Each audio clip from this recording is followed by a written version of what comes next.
Hai Teens, jumpa kembali dalam acara TFC.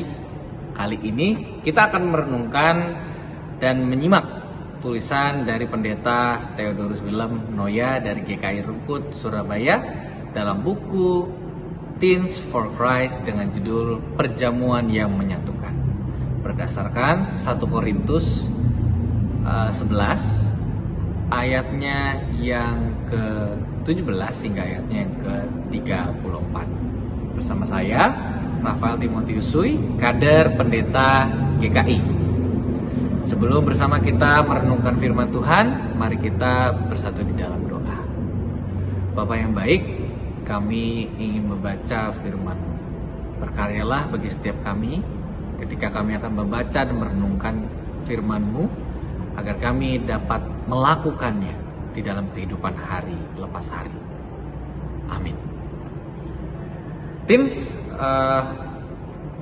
yang akan menjadi pusat perenungan kita pada hari ini adalah 1 Korintus 11 ayatnya yang ke-26. Akan saya bacakan untuk kita semua. Sebab setiap kali kamu makan roti ini dan minum cawan ini, kamu memberitakan kematian Tuhan sampai Ia datang.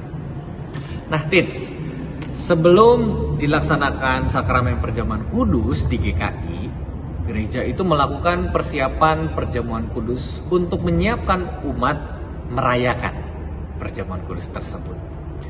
Pada masa lalu, persiapan perjamuan kudus itu disebut censura morum, yang secara bebas bermakna menguji moral. Nah, dulu praktik censura morum ini digunakan sebagai sarana untuk menguji hati dan moral supaya sebelum umat menerima perjamuan kudus, mereka diuji. Namun kadang praktik censura morum ya, itu terdistorsi menjadi ajang untuk menghakimi, menjadi ajang untuk mempermalukan orang lain.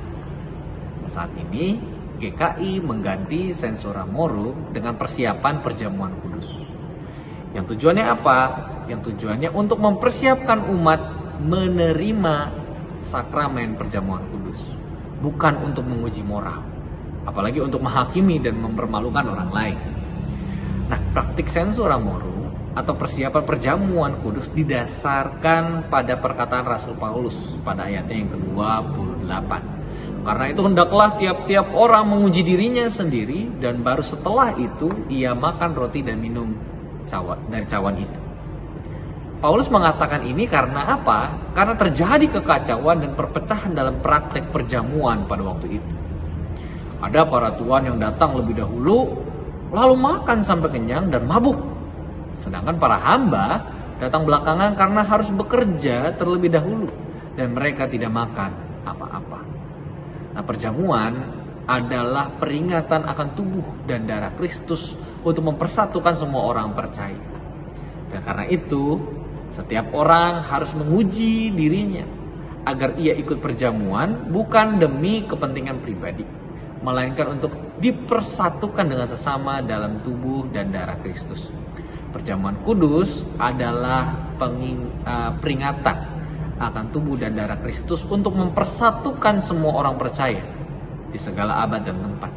Dalam perjamuan kudus, semua orang percaya akan diterima dan dipersatukan apapun latar belakangnya. Demikianlah firman Tuhan hari ini. Mari kita menutup renungan ini dengan bersama berdoa. Bapa, kami telah membaca dan merenungkan firman Tuhan. Kami seringkali menghakimi orang lain. Kami seringkali menyakiti hati orang lain. Seringkali kami membentuk tembok-tembok yang memisahkan antara kami dengan orang lain.